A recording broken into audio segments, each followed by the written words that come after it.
We create new recording. All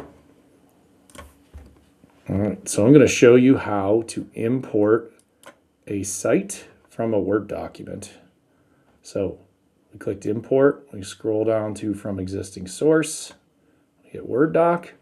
In this case, I have a DOCX file that I'll give you so that you can try. HAX has already analyzed it and said that it is a structure it can import. Site import, we'll just name it something and hit go. Now I could go to it quickly, or I could stay here. We can watch that confetti rain.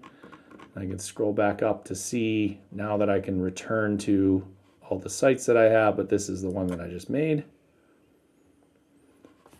And we can see that the content has in fact been imported for this site. I can jump into this page that says it has placeholders for video and other things. And if I was to paste in a YouTube link, you can see it's still editable. So the Word doc creates a great starting point so you can get working faster with HAX, or not work in HAX at all and just use it as a distribution platform.